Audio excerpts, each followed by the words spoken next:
الله رب العالمين والصلاة والسلام على أشرف الأنبياء والمرسلين نبينا محمد وعلى آله وأصحابه أجمعين وعلى كل من تبعهم بإحسان إلى يوم الدين. أما بعد فقال المؤلف رحمه الله تعالى الحمد لله القديم الباري. Donc l'auteur, qu'Allah lui fasse miséricorde, a dit louange à Allah, l'ancien, le créateur. وجاء في نسخة الحمد لله القدير الباري. Et dans une autre version, il est rapporté louange à Allah, le tout-puissant, le créateur. ففي صدر هذا البيت مسائل خمس. Donc en cette première partie de vers de poésie, on abordera 5 points incha'Allah ta'ala. فالمسألة الأولى معنى الحمد. Donc le premier point porte sur la définition de la louange. فالحمد ذكر محاسن المحمود مع حبه وتعظيمه. Donc la louange consiste à mentionner les qualités de celui qui est loué, accompagné d'amour et de vénération à son égard. Donc la louange consiste à mentionner les qualités de celui qui est loué, accompagné d'amour et de vénération à son égard. Al-mas'alatu thaniya anwa'u al-hamd. Donc le deuxième point concerne les catégories de la louange. Fal-hamdu naw'an. Donc la louange est de deux types. Al-naw'u al-awwal hamdun mutlaq wa hadha khassun lillahi wahdah. فالله يحمد على كل صفاته وأفعاله وأقواله وأسمائه. Donc le premier type est la louange absolue. Donc elle est exclusivement réservée à Allah seul. Donc Allah est loué pour l'ensemble de ses noms, de ses attributs, de ses actes et de ses paroles. والنوع الثاني حمد مقيد وهذا يكون للمخلوق. فالمخلوق لا يحمد حمدا مطلقا وإنما يحمد حمدا مقيدا يحمد على هذا الفعل ولا يحمد على ذاك الفعل لأن المخلوق ناقص. Donc le deuxième type est la louange restreinte. Donc celle-ci concerne la créature. Donc la créature n'est pas louée d'une louange absolue, mais seulement d'une louange limitée. Donc elle est louée pour tel acte et non pour tel autre, car la créature est imparfaite. Al-mas'alatu thalitha ba'du asbabi bad'il kutubi bil hamd. Donc le troisième point, certaines raisons pour lesquelles les ouvrages commencent par la louange. فمن أسباب ذلكم الاقتداء بكتاب الله إذ بدأت 5 سور بالحمد. Donc parmi ces raisons figure le suivi du Coran, car en effet 5 sourates débutent par la louange à Allah. فالسورة الأولى الفاتحة على قول. Donc la première d'entre elles est la Fatiha selon un avis, où Allah dit Alhamdulillahi Rabbil Alamin, louange à Allah, Seigneur de l'univers. السورة الثانية Surat al-An'am. Donc la deuxième sourate est Surat al-An'am, sourate les bestiaux, sourate 6. Allah Azza wa Jalla dit Alhamdulillahi alladhi khalaqa as-samawati wal-arda wa ja'ala adh-dhulumati wan-nura thumma alladhina kafaru bi rabbihim ya'dilun. Donc louange à Allah qui a créé les cieux et la terre et établi les ténèbres et la lumière.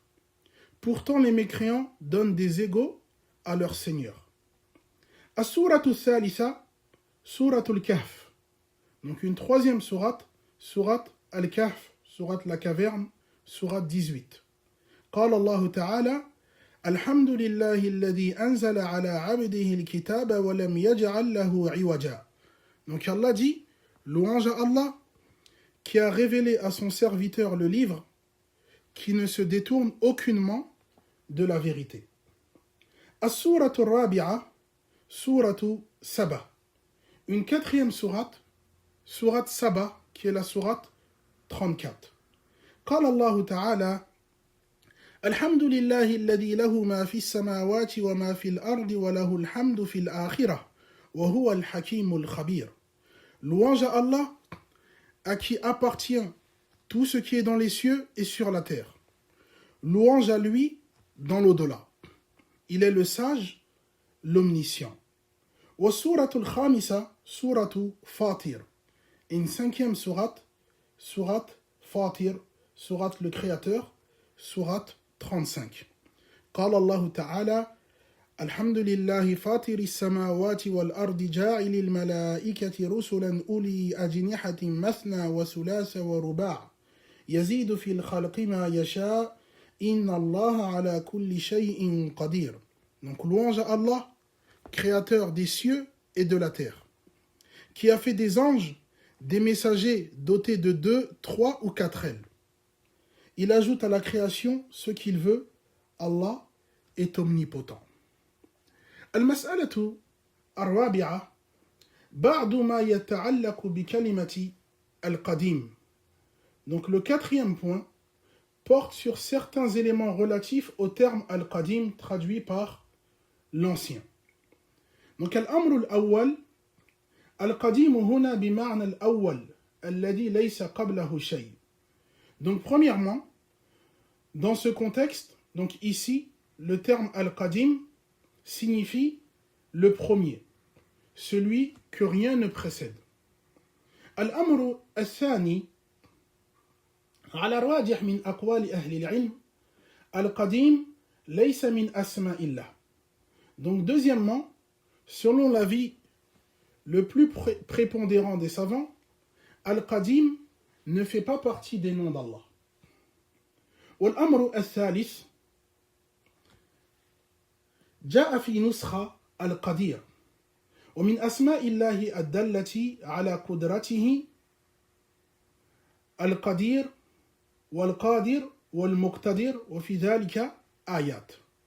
Et parmi les noms d'Allah indiquant sa toute puissance, donc figure les noms Al-Qadir ainsi que Al-Qadir et Al-Muqtadir. Car comme on l'a dit précédemment, dans une autre version du poème figure le terme Al-Qadir à la place de Al-Qadim. Et au sujet de ces différents noms, il existe des versets. قال الله تعالى إن الله على كل شيء قدير. Donc Allah dit notamment dans Surat Al-Baqarah, donc Surat 2, verset 20, certes Allah est capable de toutes choses. وقال الله تعالى قل هو القادر على أن يبعث عليكم عذابا من فوقكم أو من تحت أرجلكم أو يلبسكم شيعا ويذيق بعضكم بأس بعض.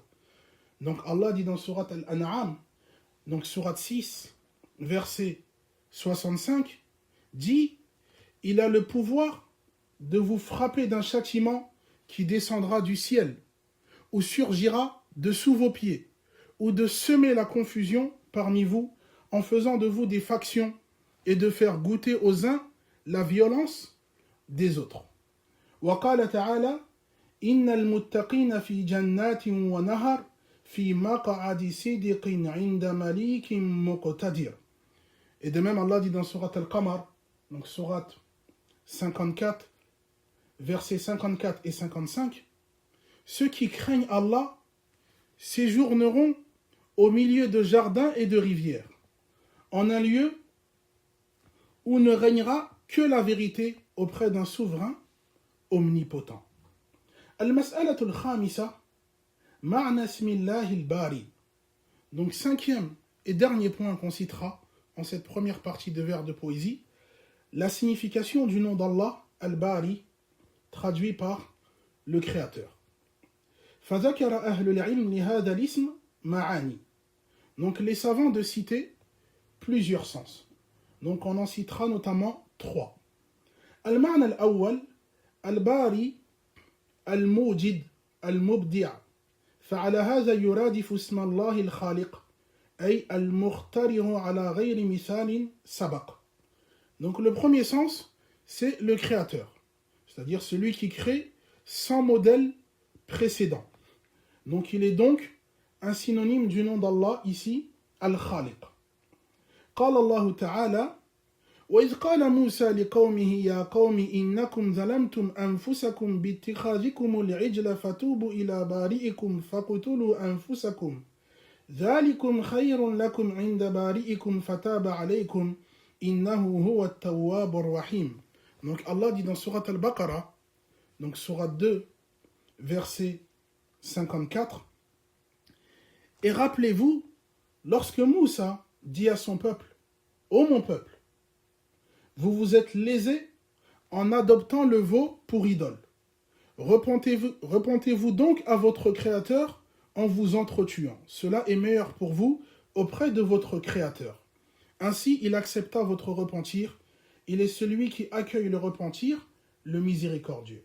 قال ابن كثير رحمه الله قلت وفي قوله ها هنا إلى بارئكم تنبيه على عظم جرمهم أي فتوبوا إلى الذي خلقكم وقد عبدتم معه غيره. Donc Ibn Kathir, qu'Allah lui fasse miséricorde, de dire en explication de ce verset, au sujet du terme « votre Créateur », il dit ceci afin d'indiquer la gravité de leur acte, la gravité de leur péché.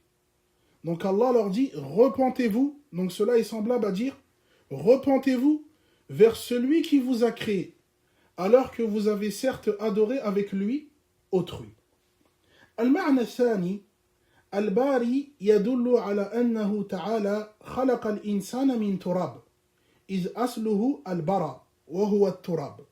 Donc le deuxième sens est que le nom Al-Bari signifie qu'Allah a créé l'homme à partir de terre, car le mot Al-Bara signifie la terre. قال الله تعالى ومن آياته أن خلقكم من تراب ثم إذا أنتم بشر تنتشرون. Donc Allah dit notamment dans Surat Ar-Rum, donc Surat les Romains, Surat 30, verset 20, un de ces signes est qu'il vous a créé de terre.